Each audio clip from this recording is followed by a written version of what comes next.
my channel. Di sini kita bakal sharing lagi about ekonomi dan akuntansi dengan cara yang fun dan gampang banget nih buat dipahami. Guys, belajar itu nggak harus ribet. We can make it chill, but still smart and productive. So make sure to like, comment, and subscribe biar kamu nggak ketinggalan video-video bermanfaat lainnya. Perkenalkan, saya Nana Hasanah dengan NPM 0227241173 dari program studi akuntansi Fakultas Ekonomi. Pada kesempatan kali ini saya akan menyampaikan materi mengenai praktik perbankan syariah di Indonesia beserta tantangan dan peluangnya. Saya berharap apa yang saya sampaikan nanti dapat memberikan manfaat dan menambah wawasan kita semua tentang perkembangan ekonomi syariah, khususnya pada sektor perbankan syariah di Indonesia. Sebelum saya masuk ke materi utama, izinkan saya menyampaikan sedikit pengantar mengenai mengapa topik ini penting. Seperti yang kita ketahui, Indonesia adalah negara dengan jumlah penduduk muslim terbesar di dunia. Sekitar 87% dari total populasi Indonesia adalah muslim. Namun yang menjadi pertanyaan besar adalah, apakah mayoritas muslim di Indonesia juga menggunakan layanan keuangan syariah? Dan jawabannya ini cukup mengejutkan ya teman-teman.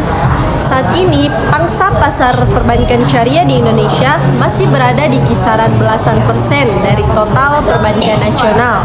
Artinya, penggunaan bank syariah belum sebanding dengan jumlah penduduk muslim di Indonesia yang sangat besar ini.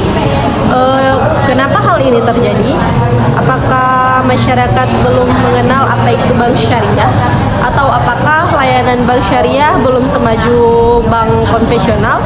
Atau mungkin masih banyak tantangan yang harus dihadapi oleh industri perbankan syariah itu sendiri?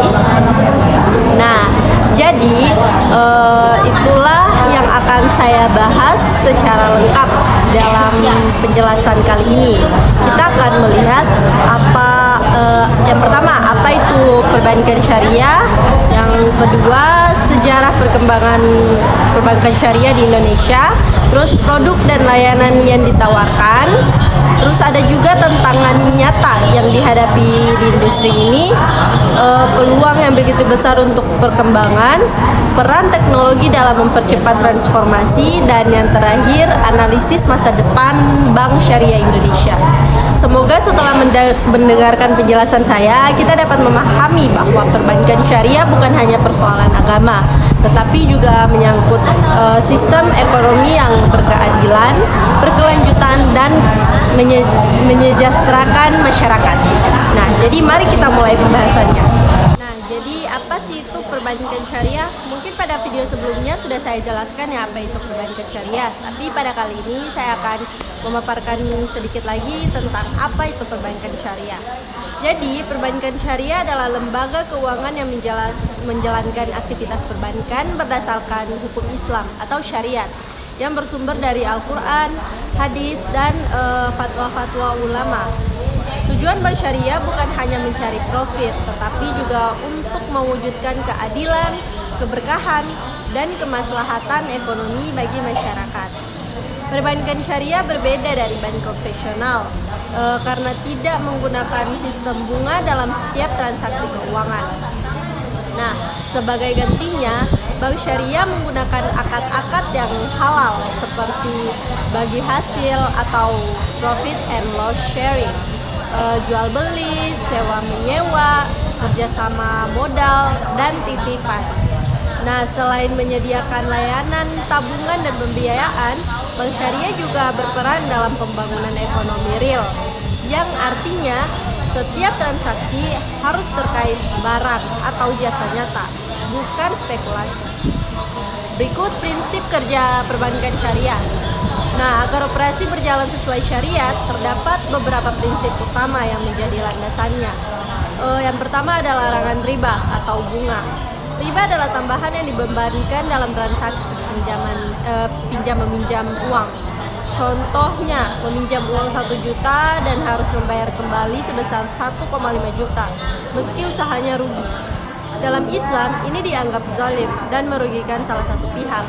Karena itu bunga di bank konvensional diganti dan dengan bagi hasil. Yang kedua ada larangan gharar atau ketidakjelasan. Gharar berarti akad atau transaksi yang tidak jelas objeknya, tidak jelas harganya atau waktunya, sehingga berpotensi merugikan salah satu pihak. Contohnya, yang dilarang itu jual beli ikan dalam kolam tapi belum terlihat jumlahnya, kontrak tanpa kejelasan waktu atau biaya. Dalam syariah, semuanya harus transparan sejak awal. Nah, dan yang terakhir itu ada larangan maisir atau spekulasi atau bisa dibilang judi. Transaksi yang bersifat untung-untungan seperti perjudian atau trading ekstrim yang sangat spekulatif. Sistem syariah tidak boleh ada keberuntungan acak. Semua keuntungan harus berdasarkan usaha nyata. Dan yang terakhir itu ada prinsip keadilan dan kebersamaan. Setiap pihak menanggung resiko dan hasil bersama. Contoh, kalau usaha untung, nasabah dan bank sama-sama untung. Kalau rugi ya ditanggung bersama sesuai porsi modal masing-masing. Tidak ada yang bisa dipaksa, selalu untung. Seperti dalam riba, akad yang halal dan jelas. Semua transaksi harus ada akad dan tertulis apa barangnya, siapa pihak yang terlibat, berapa harga atau keuntungannya, dan berapa jangka waktunya. Tidak boleh ada nipu-menipu di dalam akad. Nah, berikut ada sejarah dan pertumbuhan perbankan syariah di Indonesia. Jadi perbankan syariah di Indonesia ini memiliki perjalanan yang cukup panjang dan menarik untuk dibahas. Walaupun Indonesia memiliki penduduk muslim terbesar di dunia, perbankan syariahnya justru baru berkembang cukup belakangan jika dibanding dengan beberapa negara Timur Tengah atau Malaysia. Namun perkembangannya berjalan sangat cepat dalam 3 dekade terakhir ini. Perkembangan perbankan syariah Indonesia dapat dibagi menjadi beberapa fase penting agar lebih mudah kita pahami. Oke, jadi untuk fase pertama itu ada masa perintisan pada tahun 1992 sampai 1998. Awal mula perbankan syariah di Indonesia dimulai saat berdirinya Bank Muamalat Indonesia pada tahun 1992. Bank ini lahir dari inisiatif para tokoh Islam nasional seperti MUI, ICMI, dan pemerintah serta masyarakat muslim. Pada masa ini, belum banyak masyarakat yang mengenal konsep bank syariah. Regulasi masih mengikuti sistem perbankan konvensional. Operasi bank syariah masih terbilang kecil dan terbatas. Meskipun demikian, pendirian Bank Muamalat menjadi fondasi penting bagi tumbuhnya sistem perbankan berbasis syariah di tanah air. Nah, fase kedua ini kebangkitan pasca krisis di tahun 1998 sampai 2008. Krisis ekonomi tahun 1997 sampai 1998 membawa dampak besar pada industri perbankan nasional. Banyak bank konvensional mengalami krisis kepercayaan. Namun bank syariah justru dianggap lebih stabil karena tidak berbasis bunga yang fluktuatif, berlandaskan ekonomi real, bukan spekulatif. Risiko ditanggung bersama antara bank dan nasabah. Melihat potensi tersebut, pemerintah mulai memberikan dukungan regulasi terhadap bank syariah. Nah, di sini munculnya unit usaha syariah di bank-bank konvensional seperti BNI Syariah, Mandiri Syariah, dan BRI Syariah. Pada fase ini, jumlah kantor layanan syariah mulai bertambah dan masyarakat semakin mengenal istilah bank tanpa bunga. Nah, yang di fase ketiga ini ada akselerasi regulasi dan ekspansi 2008 sampai 2021. Ini adalah fase turning point penting. Pemerintah menerbitkan Undang-Undang Nomor 21 Tahun 2008 tentang Perbankan Syariah yang memberikan dasar hukum kuat bagi operasional bank syariah. Dampak dari regulasi ini adalah bank syariah berkembang jauh lebih cepat. Produk dan inovasi semakin beragam dan kepercayaan publik meningkat. Pemerintah semakin fokus mengembangkan ekonomi syariah. Selain itu, dukungan edukasi mulai digencarkan melalui perguruan tinggi, sertifikasi syariah, hingga program literasi keuangan nasional. Yang fase keempat ini transformasi besar atau lahirnya BSI, di tahun 2021. Dalam rangka memperkuat industri syariah, pemerintah mengembangkan 3 bank syariah BUMN, yaitu BRI Syariah, BNI Syariah, dan Mandiri Syariah. Penggabungan ini melahirkan Bank Syariah Indonesia atau BSI pada 1 Februari 2021. Dengan merger ini, BSI langsung menjadi bank syariah terbesar di Indonesia, salah satu bank syariah terbesar di dunia, dan moto utama pengembangan keuangan syariah nasional. Jadi perbankan syariah juga menyediakan berbagai produk dan layanan yang tujuannya sama seperti bank konvensional, yaitu mengelola dana masyarakat dan memenuhi kebutuhan keuangan. Tapi caranya harus sesuai prinsip syariah, tanpa riba, gharar, dan maisir. Secara umum, produk bank syariah terbagi menjadi 3 kelompok utama. Yang pertama ada produk penghimpunan dana, yang kedua ada produk penyaluran dana, dan yang ketiga ada jasa-jasa perbankan syariah. Nah, mari kita bahas lebih dalam satu persatu. Pertama ada penghimpunan dana atau funding. Ini adalah kegiatan bank syariah dalam mengumpulkan dana dari masyarakat. Nasabah menyimpan uang di bank, kemudian bank menggunakannya untuk kegiatan usaha yang halal. Ada 2 prinsip utama. Yang pertama ada wadiah atau titipan. Nasabah menitipkan uang ke bank. Bank wajib menjaga, namun tidak boleh menggunakannya untuk bisnis tanpa izin pemilik. Biasanya digunakan pada rekening giro, tabungan harian, dan bank boleh memberikan bonus sebagai bentuk penghargaan, bukan kewajiban dan bukan bunga. Nah, yang kedua ada mudharabah atau bagi hasil. Nasabah sebagai pemilik dana atau syahibul ma'al. Bank sebagai pengelola dana atau mudharib. Keuntungan usaha dibagi sesuai kesepakatan. Kerugian ditanggung pemilik dana kecuali kelalaian bank. Produk yang umum ada tabungan mudharabah, deposit dan deposit mudharabah. Cocok untuk masyarakat yang ingin berinvestasi tanpa riba. Nah, yang kedua ada penyaluran dana atau pembiayaan financing. Dana yang dihimpun bank disalurkan kembali untuk pembiayaan usaha, konsumsi halal, produk investasi, dan macam-macam akad pembiayaan. Yang pertama ada murabahah atau jual beli dengan margin keuntungan. Bank membeli barang yang dibutuhkan nasabah, kemudian menjual ke nasabah dengan margin keuntungannya yang disepakati. Sebagai contohnya itu pembelian kendaraan ya, pembiayaan rumah KPR syariah, atau modal usaha untuk membeli bahan baku. Terus transaksinya harus jelas, ada barang nyata dan harga awal, dan untung disepakati sejak awal. Terus ada musyarakah atau kerjasama modal. Nasabah dan bank patungan modal, terus keuntungannya dan resikonya ditanggung bersama sesuai porsi modal. Biasa digunakan untuk UMKM atau proyek bisnis. Sama investasi produktif juga biasa digunakan. Bank benar-benar terlibat dalam pertumbuhan usaha. Nah, terus ada juga mudharabah atau investasi bagi hasil. Bank 100% memberi modal nasabah, terus nasabah tuh kelola usahanya, untung dibagi bersama. Jika usaha rugi tanpa kelalaian ditanggung bank. Cocok untuk pengusaha kecil atau yang startup yang prospektif.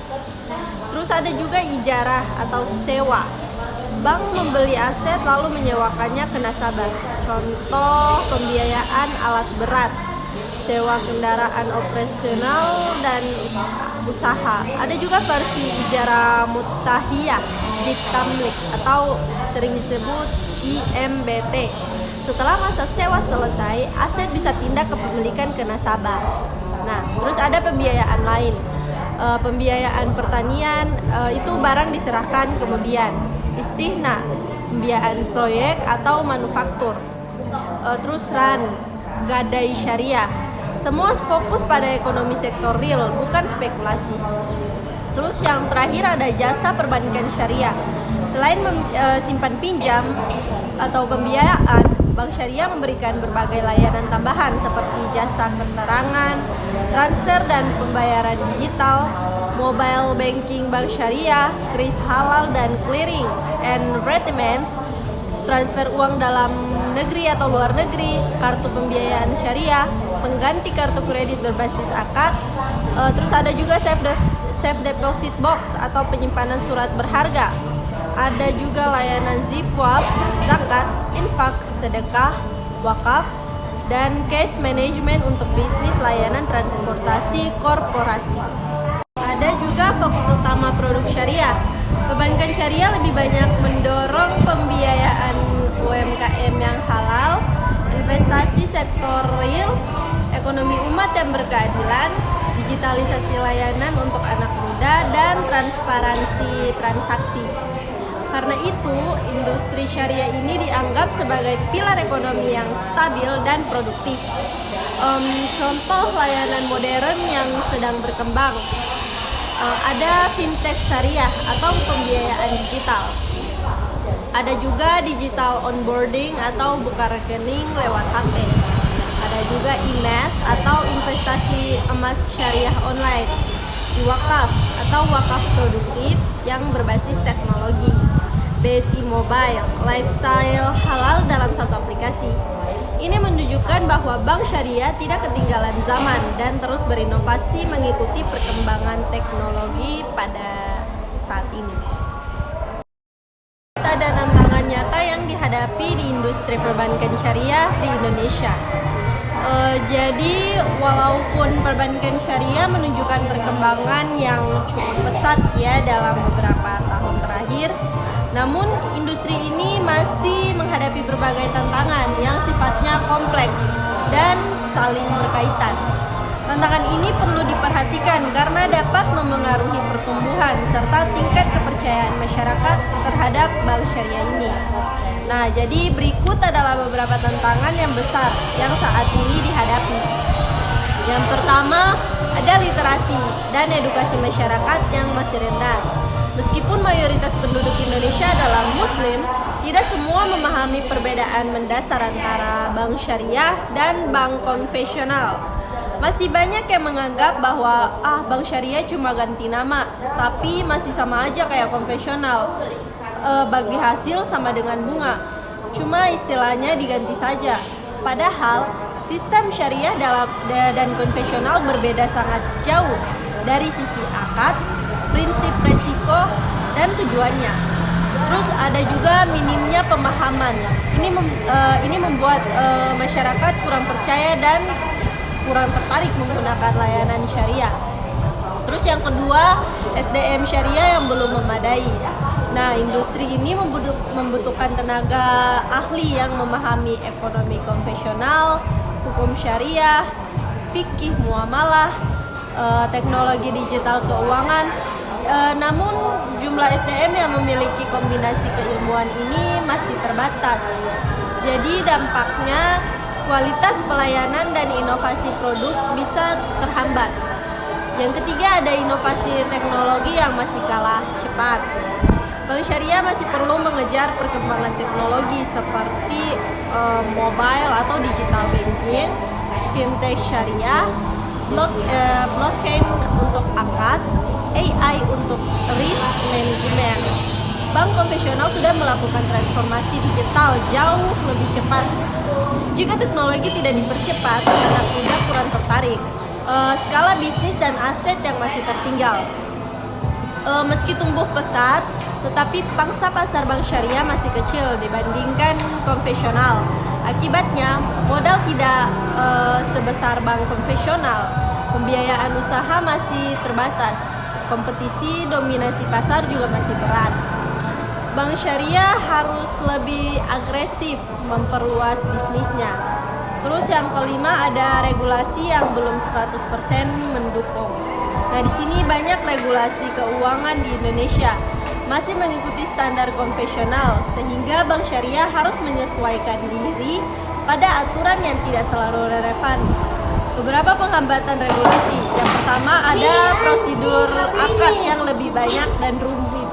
Terus ada legalitas produk syariah, harus mendapat sertifikat tambahan. Keputusan bisnis sering terhambat proses persetujuan syariah. Terus di sini itu perlu penyesuaian peraturan yang lebih ramah dan syariah. Kurangnya diferensi produk di mata publik. Meskipun akad berbeda, produk terlihat serupa. Contohnya KPR syariah sama dengan KPR konvensional. Terus ada juga tabungan mudharabah sama dengan tabungan bunga. Kartu pembiayaan sama dengan kartu kredit. Masyarakat awam sulit melihat nilai tambah atau value dari produk ini. Terus ada perlu inovasi yang jelas untuk terasa masa manfaatnya. Yang ketujuh, ada biaya operasional yang lebih besar.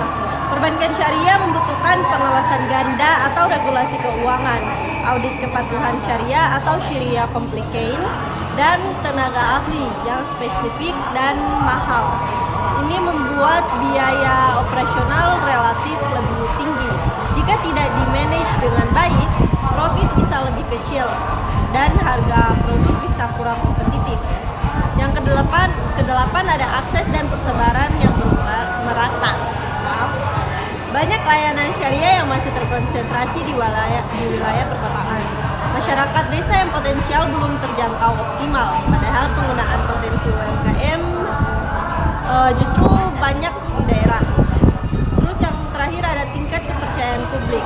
Kasus-kasus masa lalu di industri keuangan secara umum, termasuk gagal bayar lembaga investasi syariah abal-abal, membuat kepercayaan publik pada istilah syariah kadang ikut menurun. Nah, bank syariah harus meningkatkan transparansi dan edukasi publik. Ada juga peluang besar perkembangan perbankan syariah di Indonesia. Nah, meskipun perbankan syariah menghadapi sejumlah tantangan yang cukup berat, sektor ini sebenarnya memiliki peluang yang sangat besar untuk berkembang pesat di Indonesia. Hal ini bukan hanya didukung oleh faktor agama saja, tetapi juga oleh faktor ekonomi, sosial, teknologi, dan dukungan kebijakan nasional. Nah, berikut ini adalah peluang besar yang menjadi kekuatan industri perbankan syariah. Yang pertama itu ada populasi muslim terbesar di dunia, atau pasarnya sangat luas ya kalau di Indonesia, karena memiliki lebih dari 230 juta penduduk muslim atau sekitar 87% dari total populasi. Ini menjadikan Indonesia sebagai target market syariah terbesar di dunia. Jika hanya setengahnya saja yang beralih ke bank syariah, pangsa pasar bisa melonjak drastis. Selain itu, kesadaran beragama semakin tinggi, terutama terkait keuangan yang halal dan bebas riba. Tren ini sangat membantu pertumbuhan bank syariah. Yang kedua, ada gaya hidup halal atau halal lifestyle. Terus naik saat ini banyak masyarakat, terutama anak muda, mulai memilih produk makanan halal, fashion halal, atau travel halal, dan investasi halal. Keuangan halal melalui bank syariah menjadi bagian penting dari gaya hidup baru ini. Bank syariah bisa memanfaatkan tren tersebut untuk membuat produk yang lebih kekinian dan dekat dengan generasi muda sekarang. Yang ketiga, ada dukungan kuat dari pemerintah. Jadi pemerintah Indonesia menargetkan menjadi pusat ekonomi dan keuangan syariah dunia melalui KNEKS atau Komite Nasional Ekonomi dan Keuangan Syariah, program percepatan literasi ekonomi syariah, merger menjadi Bank Syariah Indonesia atau BSI, dukungan pembiayaan UMKM halal, dan pengembangan zakat dan wakaf yang produktif. Kebijakan pemerintah membuka jalan besar bagi perkembangan syariah. Terus yang keempat, ada kemajuan teknologi dan digitalisasi. Di era digitalisasi sekarang ini membuka peluang besar untuk mobile banking syariah, kolaborasi dengan fintech syariah, layanan cepat dan mudah melalui aplikasi. Pembiayaan online untuk UMKM, crowdfunding, wakaf dan zakat digital. Dengan teknologi, layanan bank syariah menjadi lebih modern dan accessible, terutama bagi generasi kelima, ada pertumbuhan UMKM halal yang sangat besar. UMKM adalah tulang punggung ekonomi Indonesia, tapi banyak sekali pelaku usaha yang terkendala dana usaha, tidak bisa akses modal bank konvensional. Nah, Bank Syariah punya keunggulan akad yang cocok untuk UMKM seperti ini. Ya, seperti tadi ada mudharabah yang kemudian bagi hasilnya masyarakat itu yang kerjasama modal, murabahah pembiayaan kebutuhan usaha. Nah, hal ini memberikan peluang Bank Syariah untuk memperluas pembiayaan yang produktif. Oke, lanjut, ada juga produk pengelolaan sosial Islam atau ZIFWAF. Ekonomi syariah tidak hanya soal profit, tetapi juga ada zakat, infak, sedekah, wakaf, dan wakaf produktif bahkan bisa menjadi sumber dana yang sangat kuat untuk pembangunan ekonomi umat, pembangunan pendidikan, kesehatan, dan pemberdayaan ekonomi masyarakat. Layanan pengelolaan ZIFWAF ini oleh Bank Syariah akan semakin berkembang. Terus yang ketujuh, ada produk investasi halal. Semakin diminati, semakin banyak masyarakat yang sadar kalau kita bisa invest nih, kenapa cuma nabung? Nah, Bank Syariah menyediakan deposito mudharabah, mudharabah sukuk atau obligasi syariah, emas syariah, reksa dan dana syariah, dan juga saham syariah atau indeks G dan ISSI. Instrumen halal ini menarik bagi investor pemula maupun profesional. Nah, terus ada juga peluang global dan kerja sama internasional.